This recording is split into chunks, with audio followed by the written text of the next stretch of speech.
A business empire needs decisive leadership, but also a steady hand. For over 40 years, Charlie Munger has been the latter for Berkshire Hathaway. As Berkshire's vice chairman, the 95-year-old Munger is Warren Buffett's right-hand man. He's also an investing legend in his own right. Munger ran a firm in the 1960s and 70s that scored returns of over 24% per year. He's here to talk about how to make investment decisions and life choices that help secure prosperity and longevity. I'm Andy Serwer. Welcome to Influencers, and welcome to our guest, Vice Chairman of Berkshire Hathaway, Charlie Munger. Charlie, nice to see you. Delighted to be here. So you just had the annual meeting, and I have to ask you what your favorite moments of that were. What I like is that both the shareholders and the employees of Berkshire are so extremely enthusiastic. And it's not just that they've made a lot of money and have nice careers. They think they're on the right side. And, you know, they come there to hear you guys talk all day. And Yes, like a cult. it's like a cult? Yeah. In a good way, though. In a good cult. Yes, a good cult. Okay. I mean, in the stuff that they hear, some of it's new, some of it's old, and a lot of it is common sense. And you were talking a All lot of about it is common sense. Right. But of course, when people use the word common sense, what they mean is uncommon sense. Because the standard human condition is ignorance and stupidity. And so when they say old Joe has common sense, what they mean is he has uncommon sense. I guess it's a bit of a misnomer then. But It really is. so, yeah, why is it that people can't think clearly about investing or decisions in their lives? Well, they don't think very well about sex or gambling either. You know, the standard human condition is a lot of miscognition. And there are ways to make hay of that, or Yes, you can take advantage of other people. You can improve your own life by eliminating your miscognitions. Let me shift gears a little bit, Charlie, and ask you about the U.S. economy. And what is your take on where things are right now? Well, obviously they're booming, but you know, the economy sometimes booms and sometimes it doesn't. And you have to live your life through both episodes. And our attitude is we just keep swimming, and sometimes the tide is with us and sometimes against. But we keep swimming either way. Are you surprised by how long this expansion has lasted? Of course, it's lasted a long time. But what was really remarkable is that we never printed money so much and spent it so fast and bought back so much debt, public and private. So this is total Terra Incognita in economics. And nobody knew for sure how it was going to work. So is it risky then? Of course it was risky, but it worked. And I don't think they had much else that would work. They weren't set up to do stimulus. Too much controversy, democratic inertias, various kinds. So they had to do something, and all they had left was just to print money and start buying things. And that's what they did. And it turned out to be a very wise response. And what's even more remarkable is that both Congress and the presidency and under both parties made the same decision. They all cooperated. It was the last time. But where is that going to leave us ultimately? Well, it left us licking the Great Recession, so maybe we ought to try cooperation again since it worked so well once. How much is President Trump responsible for this current economic situation? Well, I think he deserves some credit, but a lot of it just happened. Economic cycle? Yeah. And the decisions of his predecessors. It's my understanding, Charlie, that you were instrumental in helping Warren get away from focusing on the cigar butt form of investing and looked more towards companies that I guess you could call them branded companies. Better businesses. Better businesses, right? Yes.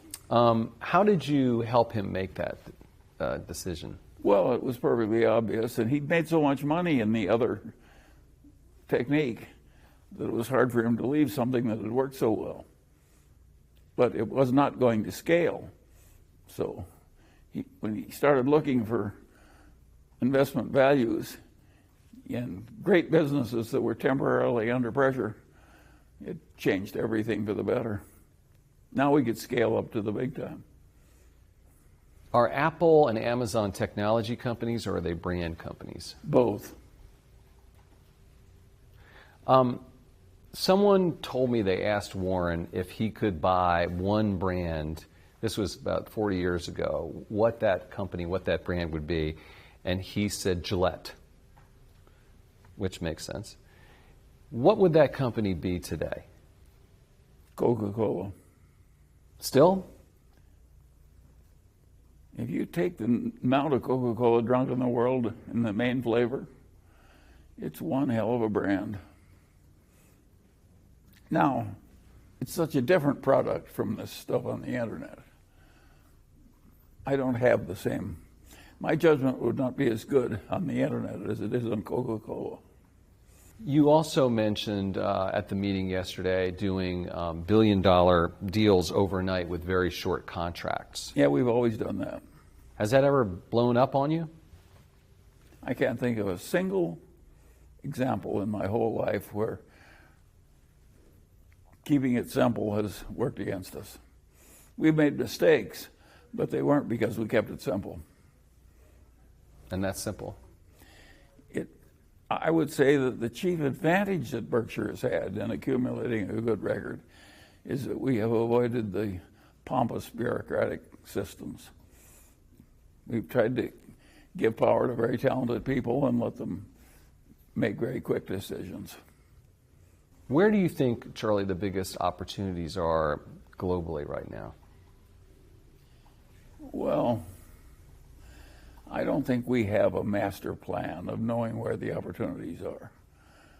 We're trying to find intelligent things to do with a torrent of surplus cash. And we've always had a torrent of surplus cash. And we're always looking for intelligent things to do with it. And if we find things that are intelligent to do, we do it. And if we don't find anything, we let the cash build up. What the hell is wrong with that? And as far as what's going on in Silicon Valley right now with IPOs, unicorns going public and not having any profitability or any prospect of profitability in the near term, what do you think of that situation? Well, there are a whole lot of things I don't think about. And one of them is companies that are losing $2 or $3 billion a year and going public. It's not my scene. Have you looked, so you're not interested in Uber or companies like that necessarily? Well, I have to be interested when they're that important and sweep the world and change practice. But I don't have to invest in everything I'm interested in. I'm looking for things where I think I can predict what's going to happen with a high degree of accuracy. And I have no feeling that I have the ability to do that with Uber. Right. Shift gears and ask you a little bit about repurchasing shares. You said in the shareholder meeting, I predict we'll get a little more liberal in repurchasing shares. How much more aggressive will you get? And do you think that's going to be a problem potentially with the Democrats?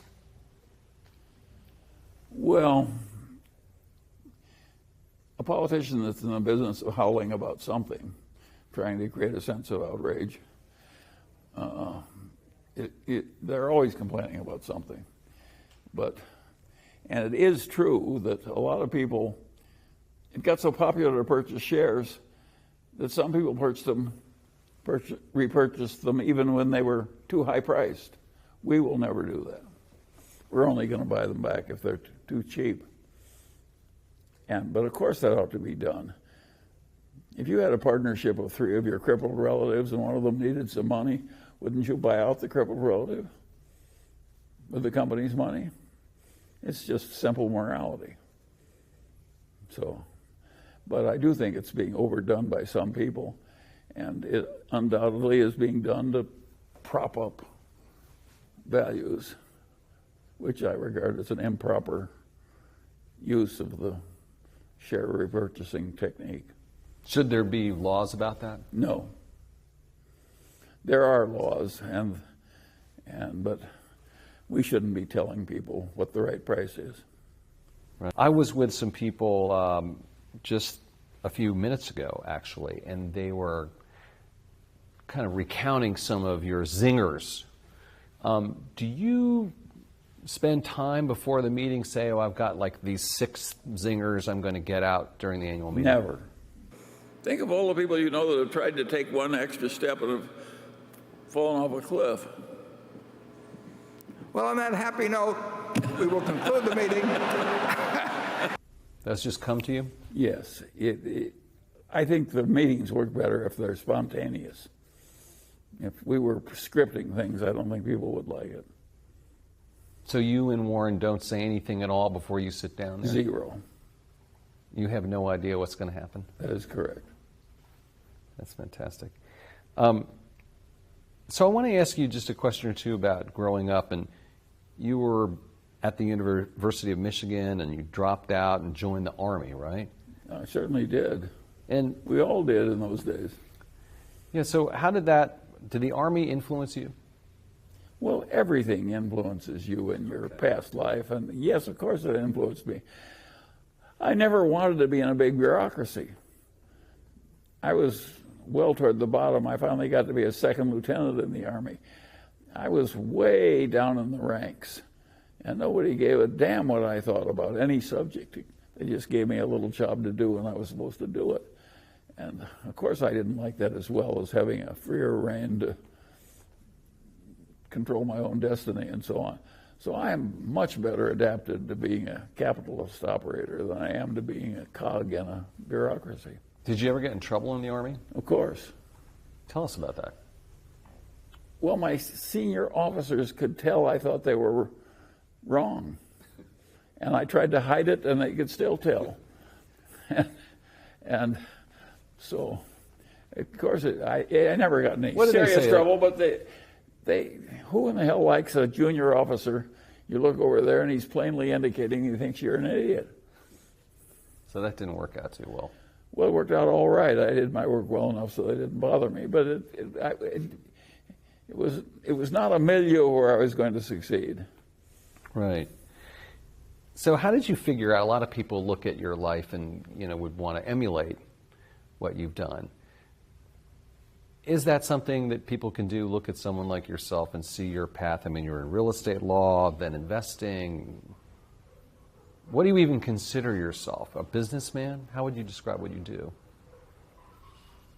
Well, I don't consider myself I think my way of thinking will work for anybody, of trying to be very rational and disciplined. So I think that much. But to flit around to various careers and go into the other fellow's professional territory and try and outdo him and do all kinds of things like that, I think will not work for most people. And so I always I'm always being visited by young men who say, I'm practicing law and I don't like it. I'd rather be a billionaire. How can I do it? And I tell them, well, I'll tell you a story. A young man goes to see Mozart. And he says, Mozart, I want to start composing symphonies. And Mozart said, how old are you? And the guy says, 22. And he says, you're too young to do symphonies. And the guy says, yes, but you were 10 years old when you were composing symphonies. And Mozart says, yes, but I wasn't running around asking other people how to do it.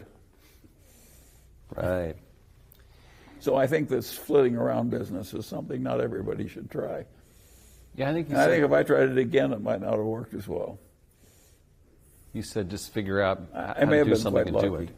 Why were you were lucky? Yeah, I think I had some luck, yes.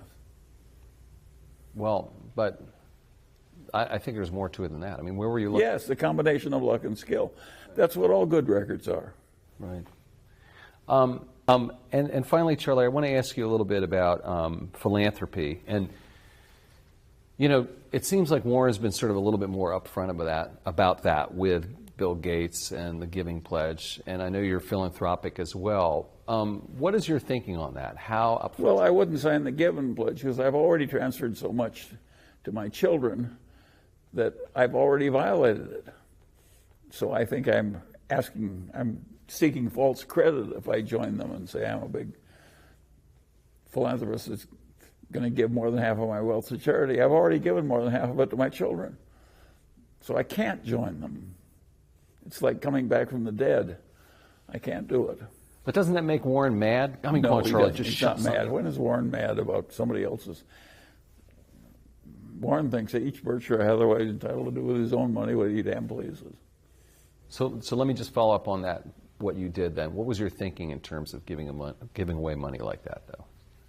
Well, it's simple as itself. I had a wonderful wife. Most wives worry that the husband, if he survives, will get involved with some nurse or something in his dotage, and that the money will go away from the children. And I knew that my dead wife would have preferred to have the money go to the children, so I arranged that she got her wish. Right. So any thoughts on how the meeting is going to be different next year? I mean, when do you start talking about that, or do you even talk about the annual meeting? We never talk about it. We just do what works as long as it works, and when it stops working or it indicates it's going to stop working, we'll stop. Did Apple say they want to have some exhibit in the convention center this year? I had no discussion with them. I don't have any idea what they're doing. And do you see a time when Ajit and Greg and Ted and Todd will come up there with you at some point? I don't know how it will morph. I don't think that what worked in one era has to be duplicated in another. I don't think what we're doing would work for many people. I think it was an historical accident. We didn't do it on purpose. We just sort of drifted into it. When it worked, we fanned the flames. But we didn't create it with any forethought. And I think some later generation will have some different system. I think there's more wise-assery in our meeting than would be appropriate forever. And I'm the principal wise-ass. Yeah, you are. Charlie Munger, Vice Chairman of Berkshire Hathaway. Wise-ass. Wise-ass. Right. Thanks very much.